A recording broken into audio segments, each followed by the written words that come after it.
மகோதாரஹ யாகதான ஹோமாதிபிகி உபாசனேன சாராதிதஹாங்கிறார். ஏன்னா அவன் தானே சர்வஜன், அவனால் தான் சர்வசக்தன், அவனால் தான் கொடுக்க முடியும். வேற யாரால கொடுக்க முடியும்? வேற ஒரு தேவதைகள் கூட எனக்கு மோட்சம் கொடு அப்படின்னு நான் கொடுப்பாள் அவ செட்டுன்னு. மோட்சமா அது என்ன கேட்பா, மோட்சமா அது என்ன அப்படின்னு கேட்பா. சயேவஹி சர்வஜ்ஞா சர்வசக்தி மகோதாரஹா. அதான் ரொம்ப முக்கியம். கொடுக்கறதுக்கு சக்தி இருக்கலாம், ஆனா கொடுக்கணுமே. ஆனா இவன் மகோதாரஹா, ஏன்னா கொடுத்துட்டு அஸ்மைன கிஞ்சித் உசிதம் கிருதமித்யதாம்ப த்வம் லஜ்ஜசே கதயகோ யமுதார பாவஹ ஐஸ்வர்யம் அக்ஷரகதிம் பரமம் பதம் வா கஸ்மைச்சித் அஞ்சலி பரம் வகதே விதீரிய. யாராவது ஒருத்தன் போய் ஒரு அஞ்சலி பண்ணிட்டான்னா அவனுக்கு மோட்சம் வரைக்கும் கொடுத்துடு. நான் இவனுக்கு கொடுக்கறதுக்கு என் கையில ஒண்ணும் இல்லையே நினைக்கிறவனா. இதுதான் மகோதாரி, பரம அவதாரி. நாமளா டொனேஷன் கேட்டானா ஒரு 1000 ரூபாய் கொடுத்துட்டு அதுக்கப்புறம் நினைப்போம் 500 ரூபாய் கொடுத்துருக்கலாமோ என்னமோன்னு. 1000 ரூபாய் கொடுத்துட்டோம், ஒரு 500 ரூபாய் கொடுத்துருக்கலாமோ என்னமோ. நீங்க எவ்வளவு சார் கொடுத்தாரு? நான் 500 தான் கொடுத்தேன். நீங்க பரவாயில்ல சார் கெட்டிக்கார். நான் 1000 கொடுத்துட்டேன். ஆனா பெருமாள் எப்படின்னு கேட்டானா அஸ்பைனக்கு இஞ்சி துச்சிதம் இவனுக்கு ஒன்றும் கொடுக்கலையேங்கிறது. சரி இன்னும் என்ன கொடுக்கறதுனா கொடுக்கறது என்கிட்ட ஒண்ணும் இல்லையேங்கிறது. அப்படிப்பட்ட ஔதாரிய வாத்சல்ய சௌந்தர்ய மகோததே. ஔதாரியம் என்ன, வாத்சல்யம் என்ன, சௌந்தர்யம் என்ன, மொத்தத்தையும் கொட்டி கிடக்கிறவன் இருக்கான் இல்லையா, அந்த குணங்களை எல்லாம் அனுபவிச்சு அவன் கிட்ட நான் சரணாகதி பண்றேன் அப்படிங்கிற. நிகரில் புகழாய் உலகம் ஒன்றுடையாய் என்னை ஆழ்வானே நிகரில் அமரர் முனிக்கணங்கள் விரும்பும் திருவேங்கடத்தானே புகழன்றில்லாவடியேன் உன் அடிக்கீழ் அமர்ந்து புகுந்தேனே. நம்மளா சரணாகதி பண்ற இதைத்தான் சொல்ற. முதல்ல லட்சுமி தேவியிட்ட சரணாகதி பண்ணார். அகலகில்லேன் இறையும் என்று அலர்மேல் மங்கை உரை மார்பா பிராட்டியை சரணாகதி பண்ணி நிகரில் புகழாய். நிகரில் புகழாய்னா வாத்சல்யம் உள்ளவனே அர்த்தம். வாத்சல்யத்துல உனக்கு சமமானவன் யாரும் கிடையாது. உலகம் மூன்றுடையாய், 3 லோகத்துக்கும் சுவாமியாச்சே. என்னை ஆழ்வானே, என்னை எனக்கு சுலபமாக இருக்கீரே. நிகரில் அமரர் முனிக்கணங்கள் விரும்பும் திருவேங்கடத்தா. எனக்காக திருவேங்கடமலையில வந்து எழுதிருக்கவரே. சௌலபியம் ரொம்ப சரணாகதி பண்ணணும்னா சீவைகுண்டத்தை போதா சரணாகதி பண்ண முடியும்னா. சீவைகுண்டத்துக்கு மோட்சத்துக்கு போகணும், சரணாகதி அதுக்குன்னா சரணாகதி பண்ணணும். சரணாகதி எங்க பண்ணணும் கேட்டா திருப்பார்கடல போனா சரணாகதி பண்ணணும். நம்ம எங்க பண்ண முடியும்? சீவைகுண்டத்துக்கு போகிறதுக்கு திருப்பார்கடல போய் சரணாகதி பண்ணணும்னா நம்மளால போக முடியாது. ஆனா பெருமாள் பாக்குறாரா, நீ எங்கேயும் போக வேண்டாம், நீ இருக்கிற இடத்துக்கு நான் வரேன் அப்படின்னு வந்து உட்காந்துருக்காரு இல்லையா. அதுதான் சௌலபியம். உன் கூட பழகிற, நீ இருக்கிற இடத்துக்கு நான் வந்திருக்கேன், என்கிட்ட சரணாகதி பண்ணு. ஐயந்தைவாரகரில் அமர்ந்தமை எமக்காய் அப்படிங்கிற. அடியவர் பிழைகள் நின் கருத்தடையா அடையவாண்டருளும் அரசனும் நீயே உயர்ந்த நீ உன்னை எம்முடன் கலந்தனை ஐயந்தை மாநகரில் அமர்ந்தமை எமக்கா. இதே விஷயம்தான் நம்மாழ்வார் சொன்னதுதான் அவர் இங்க சொல்ற. அடியவர் பிழைகள் நின் கருத்தடையா. அடியவர்கள் செய்த பாவங்கள் எல்லாத்தையும் நீ மறந்துட்டியே.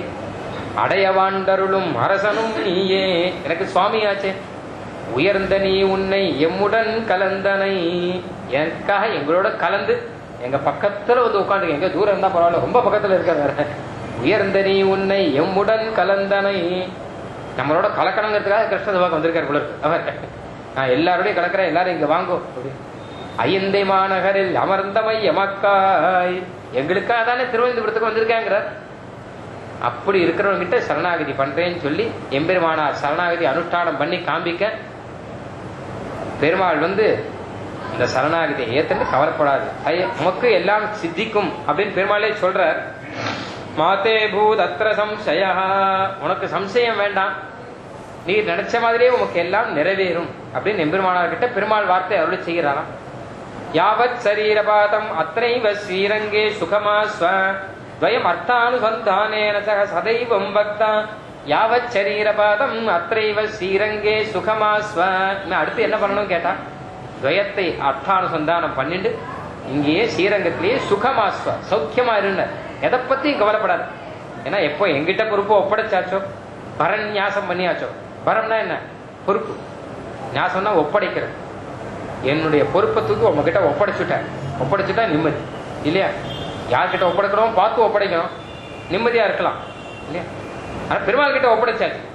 பெரிய லக்கேஜோட வரோம் ரயில்வே ஸ்டேஷன்ல, தூக்க முடியல, லக்கேஜோட இருக்கும். அப்ப என்ன பண்றதுன்னு கேட்டா, இந்த லக்கேஜ் தூக்கின்னு வர முடியல, பெரிய பொறுப்பு, கஷ்டமா இருக்கு அப்படின்னா போர்ட்டர் வரான், போர்ட்டர் கிட்ட ஒப்படைக்கிறோம். அவன் ஓடுறான் பாருங்க, உன்னை பின்னாடி ஓடணும் நம்ம. ஏன்னு கேட்டா யார்கிட்ட ஒப்படைச்சிருக்கணும், அவன்கிட்ட பயம் இருக்கு நமக்கு முதல்ல. இவன் என்ன பண்ணுவானது, இவன் ஓடுற ஓடத்தை பார்த்தா நம்ம பின்னாடியே ஓடி இருக்கணும். அப்படி இல்லைன்னா நாம சுமக்கணும், அதுவும் தான் கஷ்டமா இருக்கு. நம்மளும் சுமக்க முடியல, போர்ட்டர்கிட்டையும் ஒப்படைக்க முடியல. என்ன பண்றதுன்னா அப்பதான் ரொம்ப வேண்டிய ஒருத்தர் இருந்தா வச்சுக்கோங்க, வாங்க சார் என்ன அவர்கிட்ட ஒப்படைக்கணும் இல்லையா, அந்த மாதிரி பெருமாள் கிட்ட வேற யார்ட்டையாவது பரிநியாசம் பண்ணா அவர் பின்னாடி ஓடணும், நிம்மதியா இருக்கலாம். அத்தைவ ஸ்ரீரங்கே சுகமாஸ்வ. அப்புறம் சரீர பார்த்த சமயத்து கேவலம் மதியைவதையா அதிபிரபுத்த. கடைசியில அந்திம காலத்துல உனக்கு ஒரு ஸ்மிருதியை நான் கொடுக்கிறேன், நானே உனக்கு ஞானத்தை கொடுக்கிறேன்னு வராக பெருமாள் அருளி செய்கிறேன். ஏன்னா பெருமாளே ஒரு சாஸ்திரம் ஒண்ணு வச்சிருக்காராம், கடைசி காலத்துல என்னை யார் நேர பாக்குறாளோ அவளுக்கு தான் மோட்சம் விட்டார் பகவத்கீதையில. கடைசி காலத்துல நேர பெருமாளை பார்க்கணும், அவருக்கு தான் மோட்சம் அப்படின்னு பகவத்கீதையில சொல்லிட்டார். ஆனா இப்ப போய் சரணாகதி பண்ணிட்டான். நாம பெருமாளை நேர பாக்குறது எங்க, ஒண்ணும் பார்க்க முடியாது. ஏன்னா சதா தத்பாவ பாவிதா பகவத்கீதை கண்ணன் சொல்ற, கடைசி காலத்துல என்னையே நேர பாக்கணும்னா என்ன பண்றதுன்னு கேட்டா, அப்போ இருக்கிற காலம் மொத்தமும் என்னமே நினைச்சிட்டு இருந்தா இப்ப கடைசி காலத்துல என்ன நேரம் பார்க்க முடியும். அப்பதான் அந்த நினைவு வரும். இப்படி இருந்துட்டே இருக்கும்போது நம்ம என்ன நினைக்கிறோமோ இதுதான் கடைசி காலத்துல நமக்கு நினைவு வரும். எங்க பிதாமகன் ஏழு இருந்தார் தாத்தா, 25 வருஷ காலம் அக்னிஹோத்திரம் பண்ணார். நாவல் பக்கத்துல 25 வருஷ காலம் அக்னிஹோத்திரம். காத்தால சாயங்காலம் 2 அக்னி அணையக்கூடாது, அணையாம வச்சிருப்பார். 3 மணி ஆச்சுன்னா டென்ஷன் ஆயிடுவார். பெருமாள் 3 மணி ஆச்சா உடனே கிட்ட போய் குளத்துக்கு போய் குளிச்சுட்டு வந்து திரும்ப எட்டு இது பண்ணி சந்தியாவனத்துக்கான காரணம் பண்ணி சூரியோதயத்துக்கு முன்னாடி அக்னி எடுத்து வச்சிடும், பிரணயனம்னு பெயர். அப்புறம் சாயங்காலம் ஆச்சுன்னா உடனே கிட்ட சந்தியாவனத்தை அந்த அக்னியை எடுத்து வச்சோம். அக்னி அணையக்கூடாது, அது பத்திரமா எடுத்து வச்சு உள்ள வைக்கணும். 1 இல்ல 2 இல்ல 25 வருஷ காலம் இந்த மாதிரி அக்னிஹோத்திரம் பண்ணிட்டு இருந்தார். இப்ப அந்திம காலத்துல கடைசி காலத்துல அவர் படுத்துட்டு இருக்கும்போது அவருக்கு புத்தி மாறி போச்சு. கண்ணாமலாம் என்னென்னமோ உளர்றார். என்ன உளர்றன்னு பார்த்தா, டே அக்னி ஏறா நாடி ஆச்சு அப்படின்னு அக்னிஹோத்திரம் மன்றங்கள்லாம் சொல்றேன். ஏன்னா அதே மனசுல நினைச்சு நினைச்சு நினைச்சு அந்திம காலத்துல அதே ஸ்மரணம் வந்துருத்தான். அப்ப நமக்கு என்ன ஸ்மரணம் வரும் அப்படின்னு நினைச்சு பார்த்தா வெக்கமா இருக்கு நமக்கு. ஏதாவது கணாமனா உளறி வைக்க போறோமே பயமா இருக்கு. இது வேற. அப்ப இந்த ஒரு சாஸ்திரம் கொடுத்துட்டாரு பெருமாள். கடைசி காலத்துல என்னதான் நினைக்கணும் அப்பதான் மோட்சம்னா, அப்போ பூமி பிராட்டி வராக பெருமாள் கிட்ட கேட்டார், இப்படி சொல்லி இருக்கீரே, என் குழந்தைகள் பூமி மடியில் இருக்கிற குழந்தைகளும் உங்க நினைப்பாள ஒரு நாள் நினைக்க மாட்டா, அந்த பூமிண்டது அவ உன்னை நினைக்க மாட்டா, ஆனா நீ மோட்சம் கொடுக்கணும்னா. அப்ப பெருமாள் சொன்னார், அகம் ஸ்மராமி மத்பக்தம் நயாமி ச பராங்கதிம். கவலைப்படாதுங்க, யார் என்கிட்ட சரணாகதி பண்ணானோ அப்ப அவனை மோட்சத்துக்கு அனுப்ப வேண்டிய பொறுப்பு என்னுடைய ஆயிடுத்து இல்லையோ. அப்ப என்ன பண்றேன் கேட்டா, அவனுக்கு அந்திம ஸ்மிருதி நானே கொடுக்குறேன்னு. அவன் வேணா என்ன மறந்து விடலாம், மறந்து யாரையாவது நினைச்சிட்டு இருக்கலாம், ஆனால் சரணாகதி பண்ணிட்டானே நான் பொறுப்பை ஏத்துட்டபடியால அவனை நான் மறக்க மாட்டேன்னு. அவன் என்ன மறந்தா கூட நான் அவனை மறக்காமல் அவனுக்கு அந்திம ஸ்மிருதியை கொடுத்து நான் ஏத்துக்கிறேன். அப்புறம் சரீர பார்த்த சமயத்தோ கேவலம் அதியைவ தயா அதிபிரபுத்த. என் தயினாலேயே அவனுக்கு ஒரு ஞானம் வந்து மாமேவ அவலோக என்னையே பார்த்து கடைசியில என்னுடைய லோகத்துக்கே பெரிய லோகத்துக்கு நீ வந்து சேரு அப்படின்னு எம்பெருமான் ஸ்ரீரங்கநாதன் ஆச்சரியமாக கத்தியத்தை அருளி செய்தாராம். பெருமாளுக்கும் எம்பெருமானாருக்கும் நடந்த ஆச்சரியமான இந்த சம்வாதா, இது சரணாகதி மந்திர சாரகா அப்படின்னு இது சொல்லி, லக்ஷ்மீபதேரியதிபதேஷ்டதைகதாம்னோ யோசௌ புரா ஜமஜனிஷ்ட ஜகத்ஹிதார்த்தம் ராஜ்யம். ஆச்சரியமாக இந்த கத்தியத்திரயத்துக்கு பாஷ்யம் வேதாந்த தேசியர் அருளி செய்தார். நமக்கெல்லாம் இன்னைக்கும் இல்லை என்னைக்கும் சரணாகதி ஒண்ணுதான் கதி, நமக்கும் கதி பின்னாடி இருப்பாளுக்கும் எம்பெருமாண்டிய கருணை ஒண்ணுதான் கதி. எம்பெருமாண்டிய கருணையை நம்பர் தான் சரணாகதினாலே. ஒரு பெரிய சூக்ரம் ஒன்று சொல்றா, முடிச்சுடணும். சரணாகதி பண்றோம் இல்லையா, பண்ணிட்டு அடியே சரணாகதி பண்ணியிருக்கேன், என் சரணாகதினால அவர் மோட்சம் தருவார் அப்படின்னு நினைச்சா அதுவே பெரிய பாப்பம். ஏன்னா நம்ம சரணாகதினால அவர் மோட்சம் தருது கிடையாது, இது ஒரு சாக்கு. அவன் மோட்சம் கொடுக்கறதுக்கு ஒரு சாக்கு ஒன்று வச்சிருக்கான். நீ சரணாகதி நம்ம என்ன 5 நிமிஷம் என்ன சரணாகதி பண்ணிட்டோம் இதனால என்ன மோட்சம் கொடுக்க, அது கிடையாதா. இந்த சரணாகதி உபாயம் இல்லைன்னுட்டா. பின்ன இதுக்கு உபாயம் சொல்லக்கூடாது, இது நாம பண்ண உபாயம் இல்லை. பின்ன என்ன கேட்டானா இது ஒரு சாக்கு. ஒரு ஊர்ல ஒரு பெரிய ஒருத்தர் இருந்தார்.